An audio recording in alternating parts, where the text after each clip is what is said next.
guys, it's Sai from Tabletop Mayhem, where we explore, craft, and play everything tabletop. Now, this is a very small portion of a Warhammer 40k boarding action terrain set. I actually painted this set as part of a SquadGames challenge. I am one of the 3 founding members of SquadGames, and we run a gaming company where we go to local game stores and we run Kill Team and Warhammer tournaments for them, and we also run Kill Team tournaments for all the West Coast events for Frontline Gaming. It's a super fun thing that we do. I really enjoy it, and I'm very happy just to be involved. But we just launched our YouTube channel, and there we kind of goof around and we challenge each other to do things such as painting an entire box set by ourselves in a very limited time, and then we throw it up on the internet and have people vote, and I actually won this challenge. I'm so excited to show you exactly how I did this, the detail that went into making this, and all the new products that I got to try out on it. So yeah, let me show you.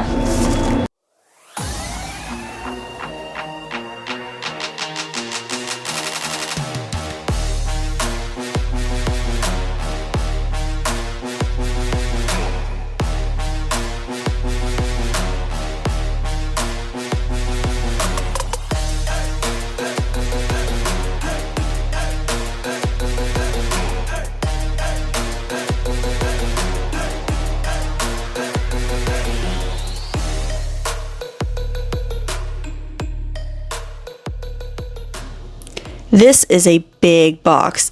It is quite a lot of terrain, and to clip it all out and to sand it all down took quite a long time, a lot longer than I was expecting, especially when it came to the sanding.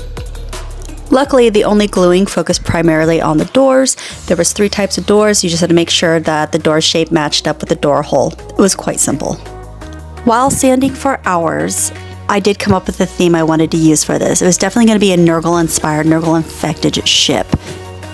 I started by priming everything with Brain Matter Beige and topping it with Desert Yellow, both from Army Painter. This gave a really great, basic, grungy base to the infected ship. I did airbrush the doors. Hindsight, I should have airbrushed the doors before gluing them to the walls, but live and learn.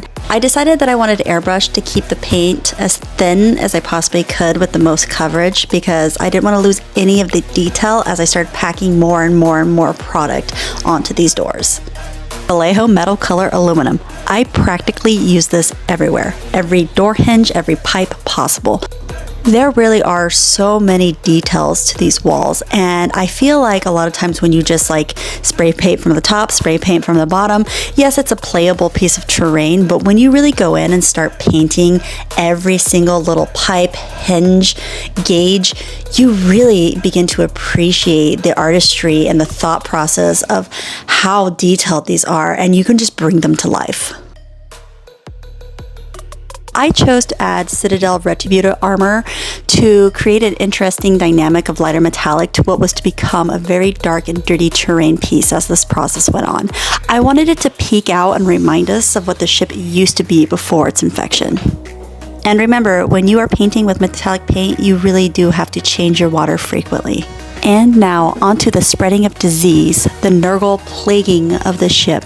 Streaking grime is such an effective product when it comes to not only aging terrain, but aids in adding a realistic grime that can only be created through long periods of neglect and harsh conditions.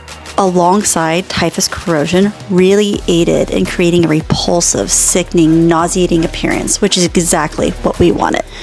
You can build the layers of grime or wipe away excess to give the griminess a lighter appearance. You do have a lot of control, which is handy.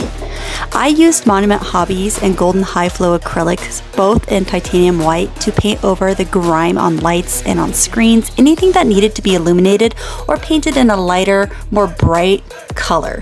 As you can see, I wanted these lights to be illuminated but not uninfected by Nurgle's infection, so I chose a really saturated yellow to use as a light source. Typhus corrosion really aided in taking this to the next level of Nurgle repulsion. Packing this into the lower crevices gave the appearance that the spread of infection was so devastating that the only way to combat it would be the Emperor himself appearing in Gilman's body and setting it on fire. In the end, it took a few layers of airbrushed yellow and dry brushing a lighter yellow over the top to create a look of illumination to bring these lights to life. I used Mephiston Red to add another layer of complexity. Even though the ship has been through it, it wasn't an abandoned relic. I wanted it to look like it was still in service and functioning. The red brought the servo skulls to life and allowed us to see the working buttons and gauges. For some final touches, I used Uhu mixed with brown and a vibrant green to create a slimy sludge and placed it so it looked like it was seeping out of vents or pooling in crevices. This was a super cool effect. I really enjoyed it and it was super effective. My advice is to use it in small batches because it sets rather quick. I do recognize that I could have added additional or different products or even 3D elements to make this vastly more Nurgle-y, but it's not going to be used as a display piece. It's going to need to be a viable playing terrain because it will be used for squad game tournaments, which means it needs to be able to handle being taken apart and put back together copious amount of times. Here we are, all finished. This is now a very gross and slimy ship. I really liked how it turned out. The only aspect of painting I didn't show was using Tesseract glow on screens throughout the ship to also indicate that the ship was still up and running. As you can tell, this was quite the project. I really enjoyed the majority of doing this. I found it to be very relaxing and very fun. One of my favorite parts of it has to be exploring new products and having them turn out so well. One of the products that I used that I really felt elevated this to the next level was Streak and Grime. It honestly was the MVP of this entire project. I've never used it before. I know it's been on the market for quite a while. I just have never used it before, and I have to say I feel like I've been missing out. This was such an incredible tool, and it really did elevate this entire... I don't think I actually would have won this competition without it. The other product that I really found fascinating was Uhu. I am not sure if I'm pronouncing that correctly, but it was really neat. I really enjoyed it. I'm already trying to think of ways of implementing that in future projects because I feel like it could be a very cool spit effect, water effect, blood effect. I mean, I used it as slime and sludge, and I was a little nervous about how it would hold up over time, especially on a piece of terrain that's touched a lot and used a lot. This has already gone through 2 tournaments and it's holding up great. I really I like the product, and I'm going to explore it a lot more. The worst part of this entire project has to be the sanding. The sanding took me over 2 hours to do, but I didn't get it all. I mean, I was in the middle of a tournament and I was hearing complaints about this being too sticky or too rough, and I was like, oh my gosh, I sanded this for so long and I just missed a bunch of spots.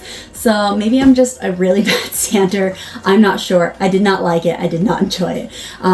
But other than that, this was a really fun, cool project. And please go ahead and drop in the comments below. Did you like the Nurgle theme?